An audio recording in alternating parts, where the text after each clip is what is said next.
खास मेहमान अभी जुड़ गए हैं। सबसे पहले परिचय करवाते हैं, फिर उसके बाद चर्चा करते हैं और ये जानना बहुत जरूरी है। हमारे साथ राजू दास महंत हनुमानगढ़ी के जुड़ गए हैं। राजू दास जी, बहुत बहुत स्वागत है। हमारे साथ नदीम कुरैशी हैं, प्रदेश महासचिव AIMIM के, बहुत बहुत स्वागत है। चर्चा की शुरुआत नदीम जी मैं आपसे ही करना चाहता हूं कि आखिरकार बकरीद पर जो ये कुर्बानी दी जाती है, क्या कहता है इस्लाम इसको लेकर, थोड़ा समझाइए, क्योंकि इस समय बखेड़ा खड़ा हो गया है कि जीव हिंसा गलत है। तो आपका जो मजहब है क्या मानता है, उसको थोड़ा समझाइए दर्शकों को हमारे।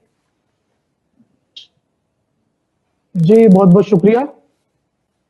सबसे पहली बात तो मैं ये कहना चाहूंगा कि जो लोग बखेड़ा खड़ा कर रहे हैं इस पूरे मामले पर, वो खुद अपने राज्यों में उनकी अपनी खुद की छवि अच्छी नहीं है, क्योंकि उनका काम सिर्फ देश और अपने राज्यों के अंदर नफरत फैलाने का काम है, दूसरा कोई काम नहीं करते हैं। मैं अगर टी राजा साहब की बात करूं तो वो भी हैदराबाद के अंदर सिर्फ नफरत फैलाने का काम करते हैं। और अगर नीतीश राणे की बात करूं तो वो भी नफरती भाषण देने से उनको भी फुर्सत नहीं है। कभी वो कहते हैं कि मस्जिदों में से निकाल कर मारेंगे, कभी टी राजा गालियां देते हैं खुलेआम। तो ये सब नफरती लोग हैं। मैं समझता हूं इनकी बातों को इतना महत्व नहीं देना चाहिए। हाँ। इन लोगों जो लोग ये लोग जो कहते हैं, जो करते हैं, मैं समझता हूं कि जिस पार्टी से ये जुड़े हैं वो पार्टी भी इनसे किनारा कर लेती है कि भाई हमारा इससे कोई लेना देना नहीं है।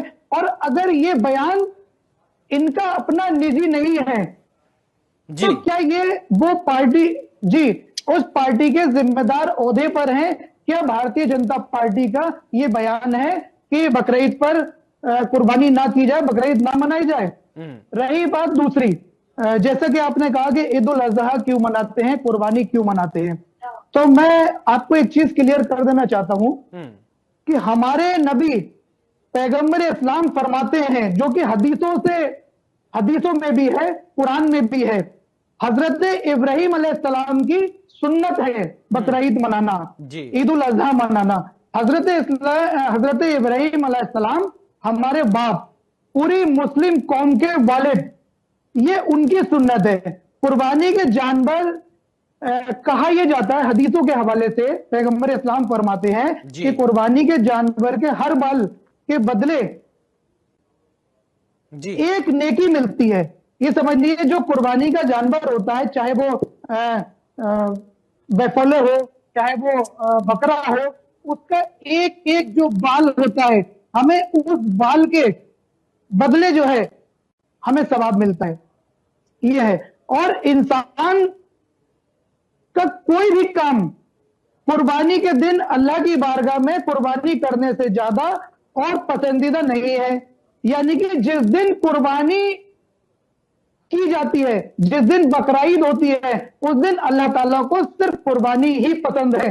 अल्लाह ताला फरमाता है, हमारे नबी सल्लल्लाहु अलैहि वसल्लम फरमाते हैं कि उस दिन सिर्फ कुर्बानी ही की जाए जो दिन कुर्बानी के लिए तय किया गया है। तो अल्लाह ताला को कुर्बानी बहुत पसंद है। कुर्बानी के, और रही बात, मैं एक चीज और आपको बताना चाहूंगा कि कुर्बानी के जानवर का खून जमीन पर गिरने से पहले अल्लाह की बारगाह में कबूल हो जाता है। तो हम लोग अल्लाह ताला को राजी करने के लिए कुर्बानी करते हैं। और ये परंपरा सदियों से चली आ रही है। ये टी राजा और ये नीतीश राणे, ये टचपुंजी नेताओं के कहने से हम बकरीद मनाना बंद नहीं कर देंगे, कुर्बानी करना बंद नहीं कर देंगे। इनको सोचना चाहिए कि सदियों से, जब ये पैदा भी नहीं हुए थे, इनके बाप दादा भी पैदा नहीं हुए थे, तब से ये त्योहार मनता चला आ रहा है। अच्छा, तो एक हम बात इनकी बताइए नदीम जी, नहीं एक बात बताइए, एक बात समझ लेता हूं कि कुछ ऐसे होली का त्योहार जब आता है तो रंग फेंके जाते हैं, गुलाल फेंके जाते हैं, तो कुछ लोग कहते हैं पानी की बर्बादी हो रही है, कि होली नहीं होनी चाहिए। लेकिन अब जानवरों को मार दिया जा रहा है, उनकी कुर्बानी की जाती है, जीव हत्या कर दी जा रही है, तो इस पर कुछ नहीं, थोड़ा बुद्धिजीवियों को नहीं बोलना चाहिए कि एक तरफ आप लोग माना जाता है ये कि अहिंसा परमो धर्म है, कि लेकिन क्या ये सब नहीं होता है क्या आप लोगों के मजहब में?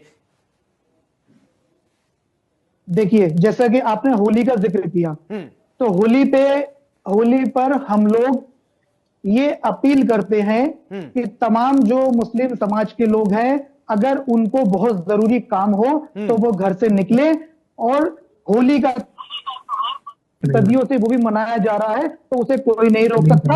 हम लोग भी, हमारे भी मित्र हैं, हमारे भी काफी दोस्त हैं जो गैर मुस्लिम है, हिंदू है, हम लोग भी उनके साथ उनको होली की शुभकामनाएं देते हैं और मुबारकबाद देते हैं। हमने कभी इस तरह का बयान नहीं दिया ठीक कि है। होली पे पानी की बर्बादी